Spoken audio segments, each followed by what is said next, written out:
الله وحده لا شريك له وأشهد أن محمدا عبده ورسوله يا أيها الذين آمنوا اتقوا الله حق تقاته ولا تموتن إلا وأنتم مسلمون يا أيها الناس اتقوا ربكم الذي خلقكم من نفس واحدة وخلق منها زوجها وبث منهما رجالا كثيرا ونساء واتقوا الله الذي تساءلون به والأرحام إن الله كان عليكم رقيبا يا أيها الذين آمنوا اتقوا الله وقولوا قولا سديدا يصلح لكم أعمالكم ويغفر لكم ذنوبكم ومن يطع الله ورسوله فقد فاز فوزا عظيما أما بعد فإن أصدق الحديث كتاب الله وخير الهدي هدي محمد صلى الله عليه وسلم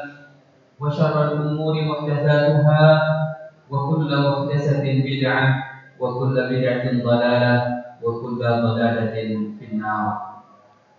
Jemaah sekalian, rahimakumullah, alhamdulillah di pagi hari ini kita bisa melanjutkan kajian kita dari kitab Riyadhus Shalihin dan kita sampai pada bab yang ke-50, babul khauf. Bab ini tentang takut kepada Allah Subhanahu wa taala. Dan kita akan mengambil hadis pertama dari bab ini, yang mana sebelumnya adalah membahas tentang definisi daripada khauf dan juga sebab-sebab seseorang itu bisa melakukan khauf, takut kepada Allah Subhanahu wa taala, dan juga membahas tentang firman-firman Allah yang telah disebutkan oleh Imam Nawawi rahimahullah taala setelah menyebutkan judul bab. Hadis yang pertama pada bab ini, hadis yang ke-396. Langsung saja saya bacakan hadisnya. Wa 'an Ibnu Mas'ud radhiyallahu anhu, dan dari Abdullah Ibnu Mas'ud, mudah-mudahan Allah Subhanahu wa taala meridainya. Qala, beliau mengatakan, haddatsana Rasulullah sallallahu alaihi wasallam, telah menyampaikan hadisnya kepada kami Rasulullah sallallahu alaihi wasallam. Para jemaah sekalian, kalau kita melihat pada sanad hadis ini terdapat sahabat yang mulia, yaitu Abdullah Ibnu Mas'ud, yang mana beliau termasuk di antara para sahabat yang pertama-tama masuk Islam. Ya, ketika di Mekah, Abdullah Ibnu Mas'ud termasuk generasi tua dari kalangan para sahabat Rasulullah sallallahu alaihi wasallam. Dan generasi tersebut, generasi tua daripada kalangan para sahabat dan termasuk as-sabiqun al-awwalun, ini memiliki keutamaan tersendiri. Kenapa? Karena Allah Subhanahu wa taala ridho terhadap mereka, dan mereka pun ridho terhadap Allah Subhanahu wa taala. Was-sabiqun al-awwalun minal muhajirin wal ansar walladzina tabauhum bi ihsan radhiyallahu anhum wa radu anhu. Kemudian juga kalau kita lihat Abdullah Ibnu Mas'ud radhiyallahu taala anhu, dia termasuk di antara sahabat Rasulullah SAW yang mendapatkan rekomendasi dari Rasulullah SAW agar para sahabat belajar Al-Quran dari 4 orang, di antaranya adalah beliau, yaitu Abdullah Ibnu Mas'ud.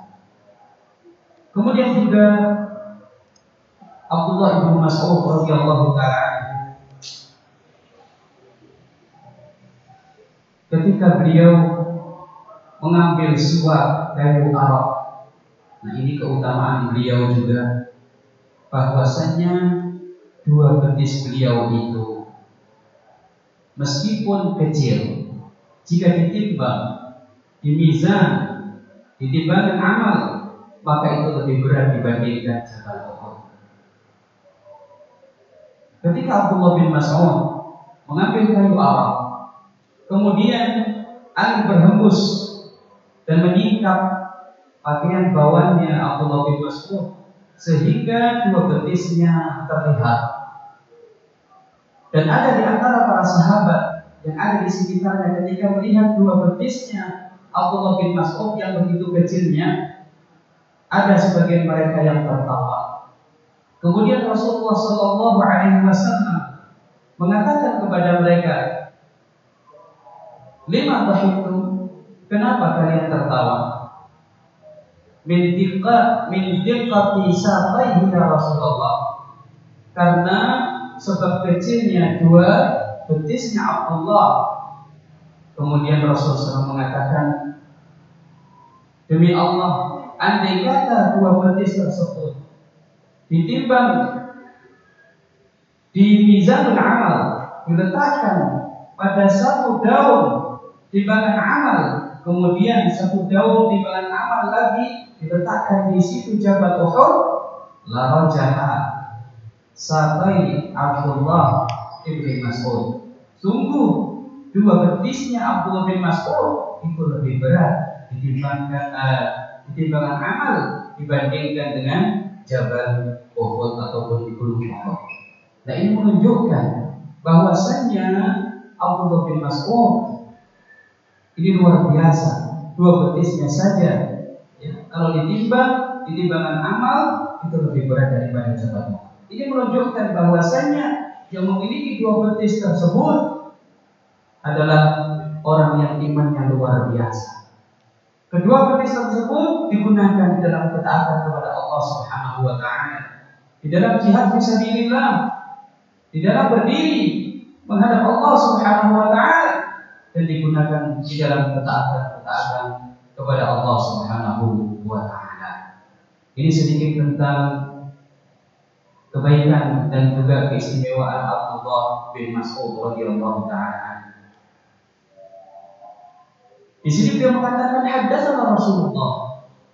Perkataan haddatsana ini termasuk sighah yang digunakan oleh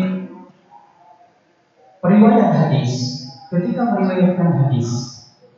Dan sighah ini termasuk sighah yang tinggi.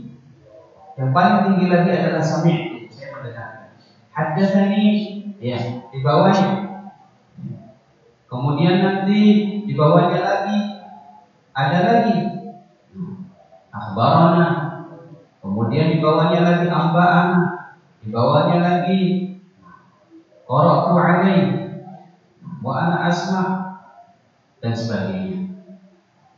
Wa huwa as-sadiqul masduq. Dan Rasulullah sallallahu alaihi wasallam adalah as-sadiq.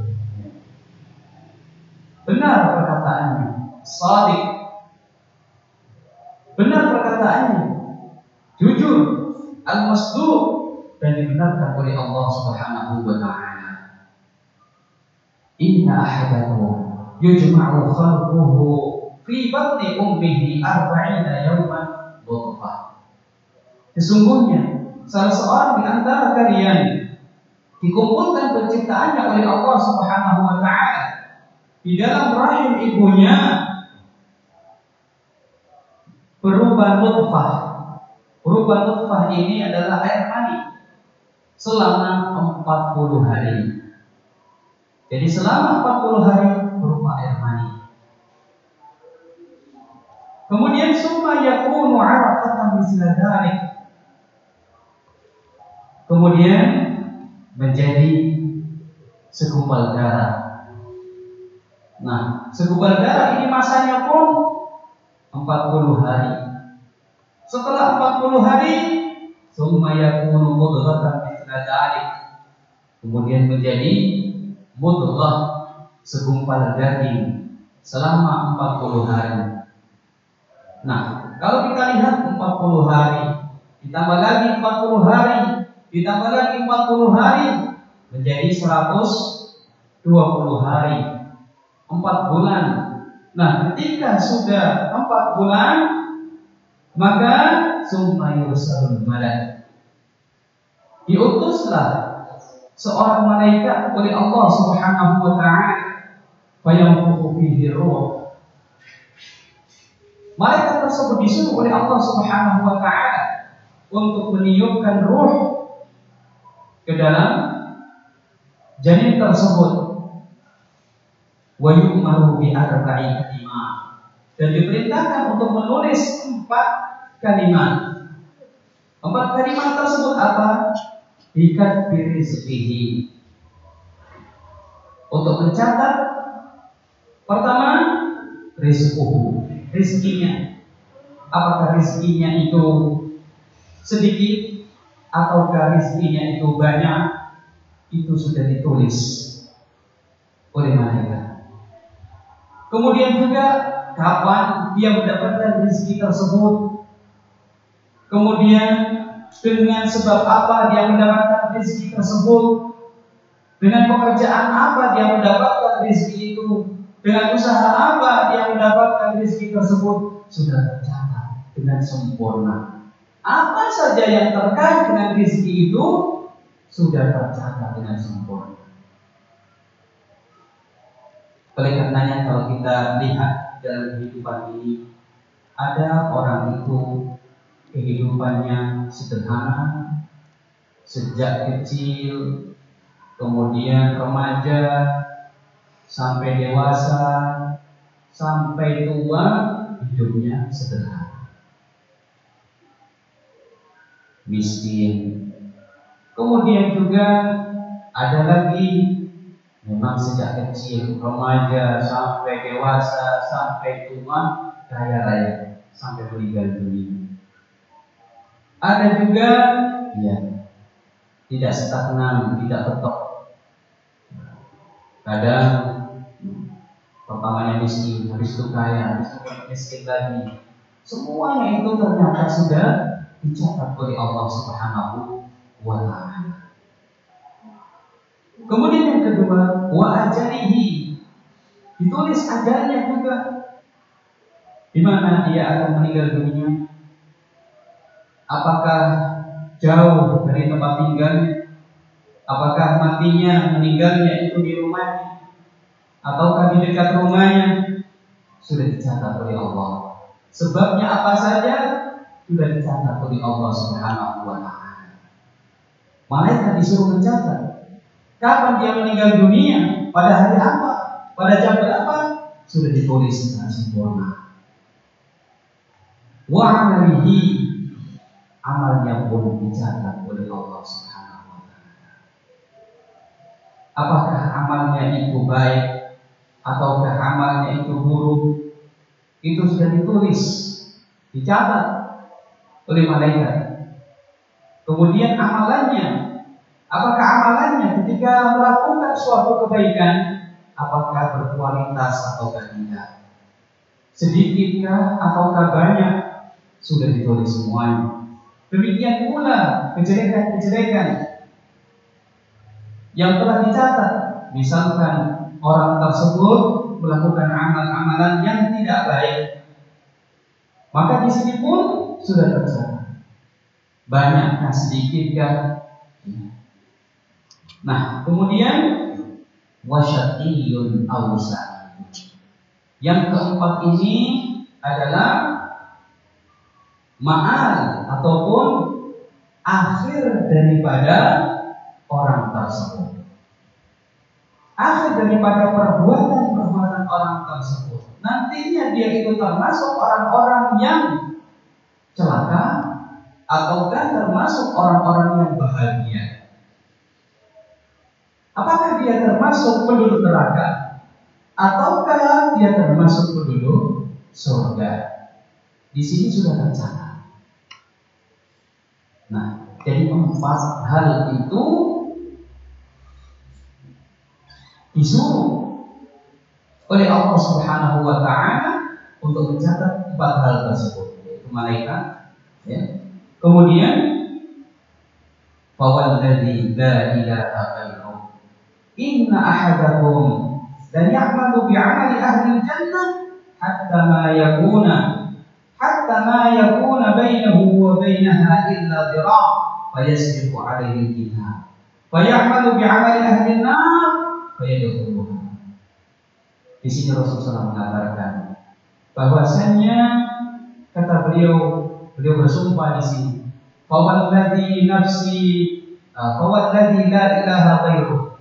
Demi zat yang mana tidak ada ilah, tidak ada sesembahan yang hak untuk disembah kecuali hanya Allah Subhanahu wa taala. Inna ahadakum, sesungguhnya salah seorang di antara kalian la ya'malu bi amali ahli jannah. Sungguh zahirnya beramal dengan amalan penduduk surga. Zahirnya kelihatan melakukan kebaikan-kebaikan, melakukan ketaatan-ketaatan secara zahir. Nampak pada manusia orang tersebut melakukan kebaikan-kebaikan, ketaatan-ketaatan. Namun yasbiqu alaihi kita. Ternyata catatan amal mendahuluinya. Dan ternyata setelah itu dia melakukan amalan penduduk neraka, melakukan dosa dan kemaksiatan, melakukan dosa besar. Padahal awalnya itu dia senantiasa melakukan amal kebaikan. Nampaknya kalau kita lihat itu kebaikan-kebaikan, tapi ternyata ini ada marad, ada suatu penyakit di dalam hatinya. Dalam hatinya bisa jadi dia melakukan hal tersebut karena ada harapan untuk mendapatkan pujian dan kedudukan di hati manusia. Tidak ikhlas karena Allah Subhanahu wa taala, supaya dilihat ia adalah orang yang baik. Tidak ada ikhlas di situ. Akhirnya akibatnya Allah Subhanahu wa taala membuka semuanya. Di akhir hayatnya kelihatan dia telah melakukan kejelekan-kejelekan, dan ternyata Allah Subhanahu wa taala mengambil ruhnya dalam keadaan dia melakukan dosa dan kemaksiatan. Wa ya'malu bi'amali ahli nar wa yadkhuluha. Di akhir hayatnya dia melakukan dosa-dosa besar, kemaksiatan-kemaksiatan, kemudian dia pun meninggal dunia ketika dia melakukan hal tersebut dan dia termasuk penduduk neraka. Kalau kita lihat seperti itu, maka perlu kita itu takut kepada Allah. Saat ini kita melakukan kebaikan, bisa duduk di majelis taklim, bisa mempelajari ilmu, kemudian juga melakukan ketaatan-ketaatan yang lainnya, semisal sholat subuh secara berjamaah. Nah, ini jangan sampai menjadikan diri kita itu ujub, merasa bahwasanya diri kita itu lebih baik daripada yang lain. Kemudian jangan sampai kita juga terdapat pada diri kita al-kibr, kesombongan, yang mana di situ terdapat pada kesombongan itu meremehkan yang lain. Jangan sampai. Kenapa? Karena kita tidak tahu akhir daripada hidup kita seperti apa, kita tidak tahu. Catatan amal kita seperti apa, kita tidak tahu. Oleh karena itu, jangan sampai kita merasa lebih bagus daripada yang lain. Kemudian juga hendaknya kita berusaha untuk senantiasa istiqomah, karena kita tidak tahu catatan amal kita seperti apa. Disembunyikan oleh Allah Subhanahu wa taala agar kita semakin semangat di dalam melakukan ketaatan kepada Allah. Kemudian juga berusaha sebaik mungkin di dalam melakukan suatu ketaatan kepada Allah. Hendaknya dibersihkan hati kita dari hal-hal yang mana itu selain Allah Subhanahu wa taala. Jangan sampai terdapat di situ riya, ingin mendapatkan pujian dari manusia ataupun kedudukan di hati manusia. Jangan sampai, karena suatu amalan jika tidak dilakukan dengan ikhlas dan dengan mutaba'atul Rasul, mengikuti petunjuk Rasulullah SAW, maka pada hakikatnya amalan itu adalah bertolak, tidak diterima oleh Allah Subhanahu wa Ta'ala.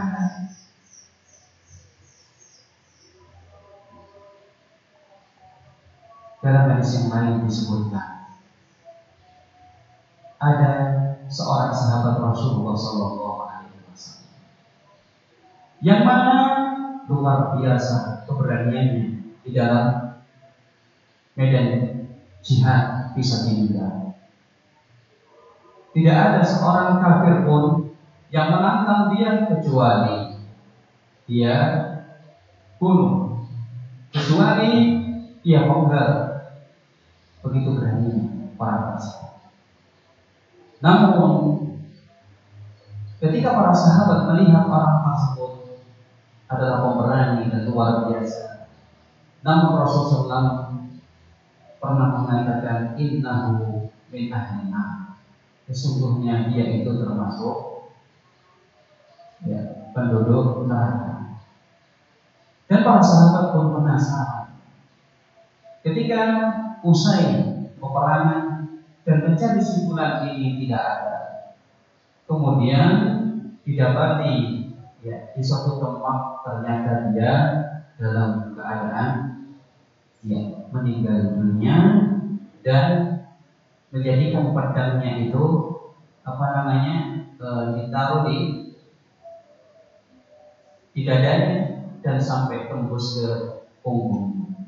Kenapa sebabnya? Karena waktu itu ketika dia kena panah, dia tidak sabar dan merasa sakit panah tersebut. Akhirnya karena ketidaksabaran tersebut, dia pun ingin cepat meninggal dunia. Pedangnya dihulus, kemudian dijadikan sandaran untuk badannya. Hanya bunuh diri dan meninggal. Kalau kita lihat seperti itu, nampaknya amalan soleh yang luar biasa, namun di akhir hayatnya dia bunuh diri. Kemudian Rasulullah melanjutkan sabdanya, wa inna ahadakum la ya'malu bi 'amali ahli an-nar hatta ma yakunu bainahu wa bainaha illa dhira' fa yasbiqu 'alaihi al-kitab wa ya'malu bi 'amali ahli al-jannah fa yadkhuluha.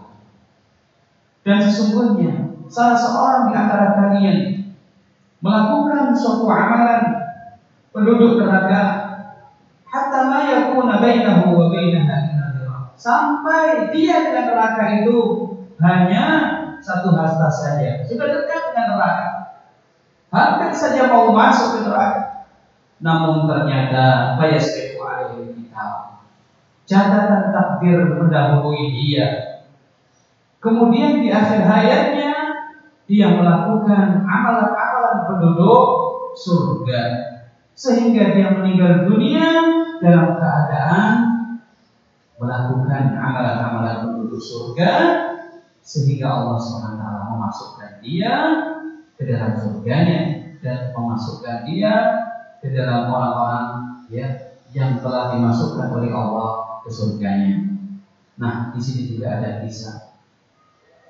Ada seseorang yang namanya Al-Usairah. Ketika perang Uhud, Rasulullah SAW bersama para sahabatnya keluar dari Madinah untuk menuju ke Uhud. Ketika melihat Rasulullah bersama para sahabatnya keluar dari kota Madinah menuju Jabal Uhud, di dalam hatinya terbesit untuk masuk Islam.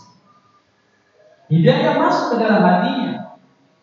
Akhirnya dia pun masuk Islam dan ikut berjihad bersama Rasulullah SAW. Kemudian tanpa diketahui dia pun ikut berjihad bersama Rasulullah SAW. Ketika didapati setelah perang usai, didapati dia dalam keadaan luka parah. dan ditanya, apa yang kamu lakukan? Kenapa engkau ikut? Apakah karena pembelaan, istilahnya pembelaan terhadap kabilannya, artinya dia tinggal di Madinah juga, kemudian juga untuk membela Madinah dari musuh dan sebagainya, akhirnya ikut keluar juga? Ataukah karena engkau masuk Islam? Katanya dia, aku telah masuk Islam. Sampaikan salamku kepada Rasulullah SAW, bahwasanya aku telah mengucapkan asyhadu an la ilaha illallah wa anna Muhammadar Rasulullah dan meninggal dunia. Nah, di sini akhir yang luar biasa. Selama hidupnya dia dalam keadaan kafir, tapi ternyata di akhir hayatnya dia masuk Islam. Ini luar biasa. Oleh karena itu, jangan sampai kita itu putus asa ketika melihat seseorang, orang ini luar biasa musuh Islam misalkan, permusuhannya terhadap Islam tidak kunjung berhenti, terus menerus seperti itu. Kemudian jangan sampai kita itu mengatakan, udahlah, Allah tidak akan memberikan hidayah kepadanya. Jangan. Atau melihat seseorang melakukan dosa dan kemaksiatan, terus menerus diingatkan, dinasehati, tetap aja seperti itu. Jangan sampai kita mengatakan la ghafarallahu dzamba, Allah SWT tidak akan mengampuni dosamu. Jangan sampai seperti itu. Kenapa? Karena kita tidak tahu akhir hayatnya seperti apa. Bisa jadi di akhir hayatnya Allah membuka hatinya sehingga dia masuk Islam, sehingga dia bertaubat kepada Allah Subhanahu wa taala dari dosa-dosanya, dan bisa jadi dia lebih baik daripada kita. Oleh karena itu, ada di antara sahabat Rasulullah SAW yang mana ketika dia mengingatkan saudaranya senantiasa berbuat kemaksiatan, dosa dan kemaksiatan, diingatkan, tetap aja melakukan dosa dan kemaksiatan. Ketika ketemu, diingatkan lagi, dinasihati, tapi tetap aja melakukan dosa dan kemaksiatan yang telah dinasihati oleh temannya, jangan sampai dilakukan, tapi tetap dilakukan. Terus menerus seperti itu. Akhirnya temannya itu jengkel. Sudah dinasihati, tetap aja seperti itu. Kemudian dia mengatakan, la ghafarallahu dzamba, Allah tidak akan mengampuni dosamu. Kemudian Rasulullah SAW mengatakan bahwasanya Allah SWT mengampuni dosa orang tersebut, yaitu orang yang melakukan dosa dan kemaksiatan itu, namun Allah tidak mengampuni dosa orang yang mengatakan la ghafarallahu dzamba. Allah tidak mengampuni dosa. Kenapa? Karena dia ta'ala Allah, karena dia berbuat sombong, mendahului kehendak Allah Subhanahu wa taala. Siapa yang tahu Allah Subhanahu wa taala mengampuni orang tersebut ataukah tidak? Hanya Allah yang tahu. Seakan-akan dia itu memiliki kehendak di situ, tapi ternyata Allah Subhanahu wa taala tidak meridhoi orang tersebut. Nah, ini penting sekali dari pelajaran daripada hadis ini. Pertama, jangan sampai kita merasa lebih baik daripada yang lain. Kemudian kedua, jangan sampai kita putus asa dari kebaikan orang yang mungkin kita anggap sekarang yang melakukan dosa dan kemaksiatan. Bisa jadi kita doakan dan kita nasihati. Nah, jika kita bisa untuk menyampaikan nasihat tersebut kepada dia, bisa jadi nanti di akhir hayatnya hatinya terbuka dihidayah oleh Allah Subhanahu wa taala. Dari sini muttafaqun alaih. Kemudian hadis berikutnya, wa 'an Nu'man ibni Bashir radhiyallahu anhu, dari Nu'man ibnu Bashir, mudah-mudahan Allah meridai keduanya. Allah dia mengatakan, sami'tu Rasulullah sallallahu alaihi wasallam. Aku pernah mendengar Rasulullah sallallahu alaihi wasallam yaqul, bersabda, inna ahwana ahlin nar.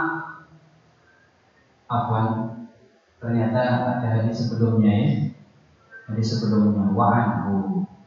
Baik, wa anhu ini dari Abdullah bin Mas'ud. Jadi dhamir ini kembali kepada yang terdekat sebelumnya, yaitu Abdullah bin Mas'ud. Baik, hadis sebelumnya itu wa anhu qala, dan dari Abdullah bin Mas'ud beliau mengatakan qala Rasulullah sallallahu alaihi wasallam.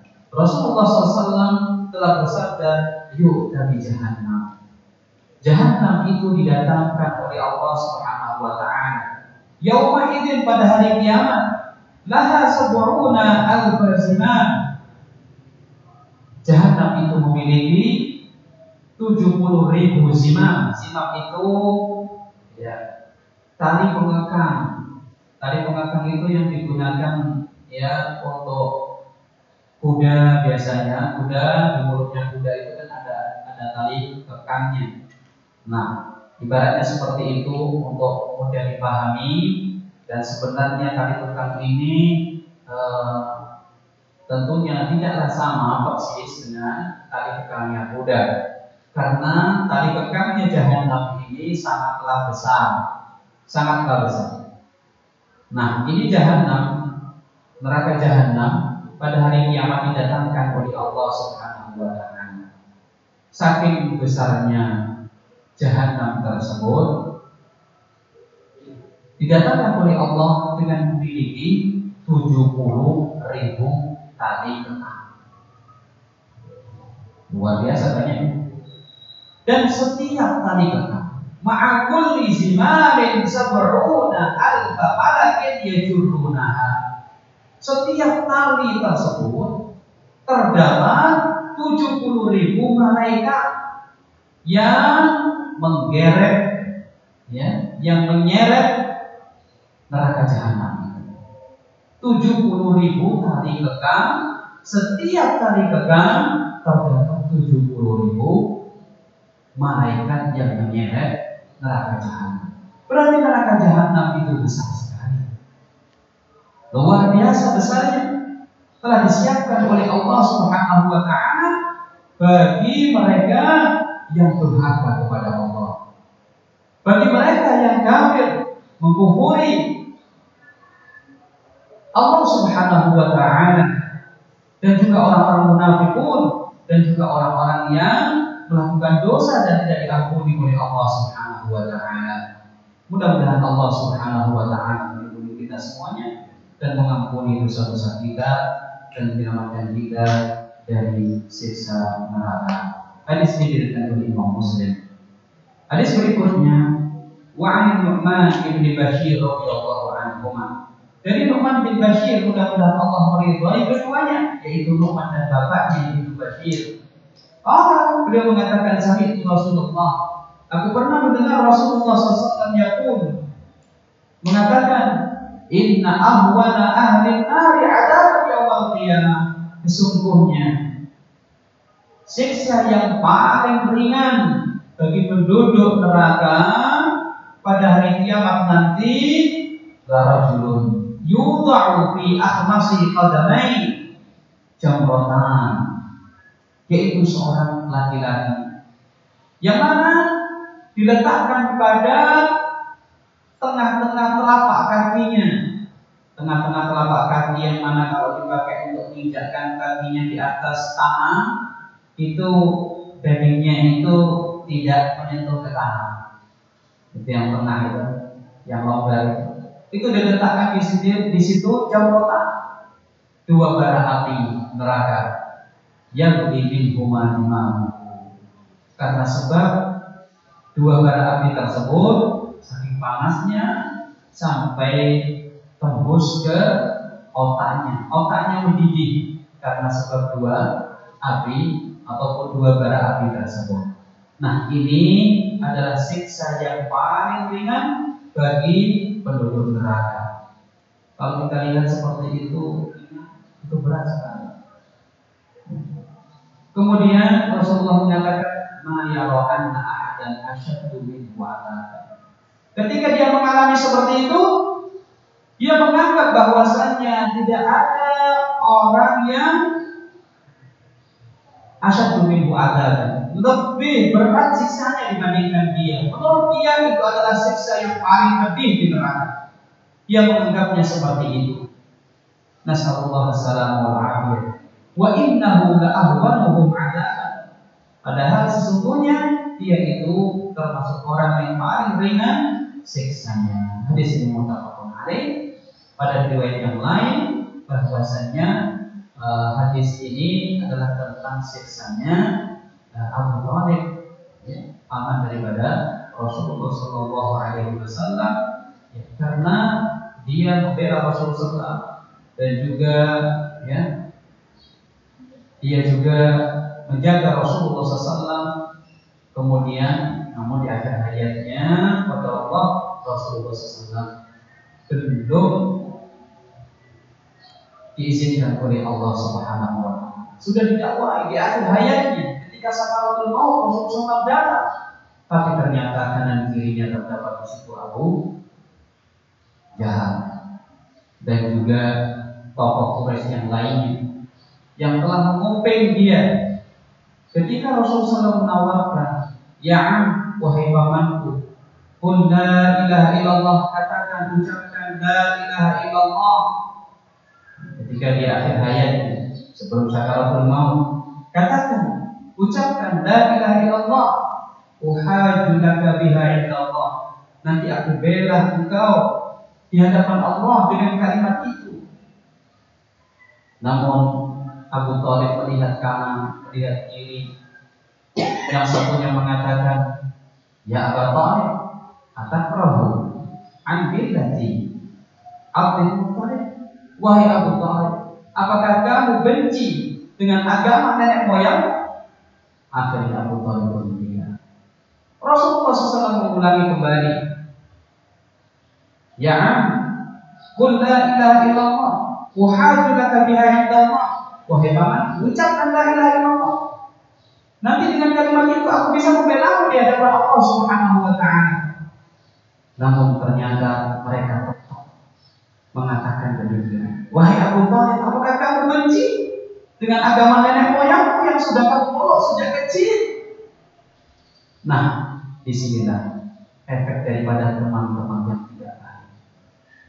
Oleh karena itu, pilih di dalam kehidupan itu, berkawanlah dengan teman-teman yang baik. Teman-teman yang tidak baik itu memberikan pengaruh yang luar biasa, pengaruh negatif yang luar biasa.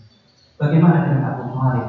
Di akhir hayatnya, sampai beliau meninggal dunia dalam keadaan tetap memeluk agama nenek moyangnya. Nah, di sini adabnya diringankan oleh Allah Subhanahu wa Ta'ala. Dan siksa yang didapatkan oleh Abu Thalib ini adalah siksa yang paling ringan seperti itu tadi. Diletakkan 2 bara api di telapak kakinya, kemudian mendidih otaknya. Nasallallahu alaihi wal afiyah. Hadis berikutnya, wa an Samurah ibni Jundub, dan dari Samurah bin Jundub radhiyallahu anhu, anna Nabiyullah sallallahu alaihi wasallam qala, sesungguhnya Nabiullah yaitu Nabi Muhammad sallallahu alaihi wasallam telah bersabda, minhum man ta'khudhuhu an-nar ila ka'bayn. Ini menjelaskan, Rasulullah SAW menjelaskan tentang siksa daripada penduduk neraka. Ada sebagian mereka yang mendapatkan siksa man ta'khudhuhu an-nar ila ka'bayn, mendapatkan siksa berupa api neraka, sengatan api neraka itu sampai ila ka'bayn, ya, sampai kedua tumitnya atau kedua mata kakinya, sampai kepada kedua mata kaki. Wa minhum man ta'khudhuhu ila rukbatai. Ada juga yang api neraka itu sampai pada kedua lututnya. Wa minhum man ta'khudhuhu ila hujzatihi Ada juga di antara mereka yang api neraka itu sampai kepada pinggangnya. Kemudian wa minhum man ta'khudhuhu ila turqutihi. Ada sebagian mereka juga yang mana api neraka itu sampai pada turqutihi itu ini apa namanya? Hiyal aqul ladzi inda sudratin nahar. Turqutihi ya, ila turqutihi ini pada tulang. Nah ini kalau kita lihat tulang yang dekat dengan pangkal leher kita ini sampai situ ya, api neraka sampai membakar badannya sampai tulang ya, tulang pangkal leher tersebut. Hadis ini diriwayatkan oleh Imam Muslim. Kalau kita lihat begitu pedihnya siksa neraka tersebut, nasallallahu alaihi wasallam. Kemudian hadis berikutnya, wa 'an Ibnu Umar radhiyallahu anhu anna Rasulullah sallallahu alaihi wasallam qala yaqumun nasu li rabbil alamin.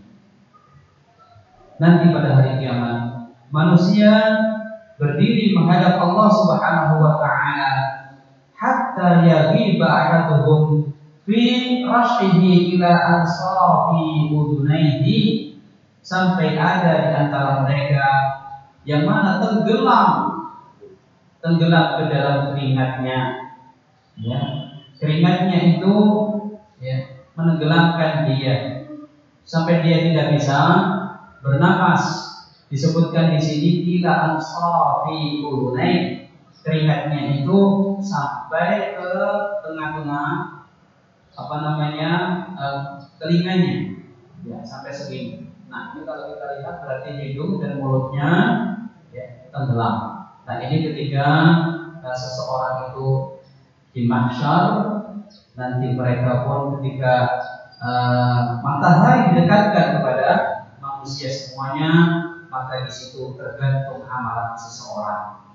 Jika amalan baiknya itu berkualitas dan banyak diterima oleh Allah Subhanahu wa taala, tentunya dia dalam kenikmatan. Artinya ya, bisa jadi dia termasuk 7 orang yang mendapatkan naungan, yang mana tidak ada naungan di hari tersebut kecuali naungan Allah Subhanahu wa taala.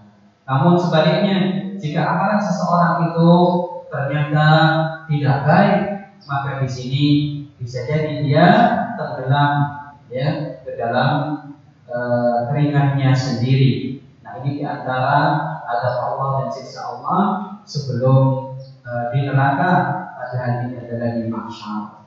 Mahsyar ketika orang dikumpulkan di mahsyar dalam keadaan takut semua, dalam keadaan galau, menunggu hisab.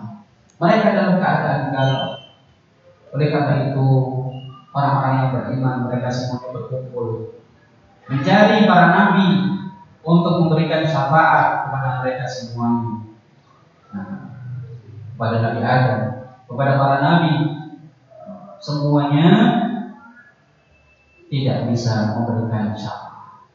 Akhirnya Rasulullah SAW yang memberikan pertolongan, bantuan, syafaat kepada mereka orang-orang yang beriman.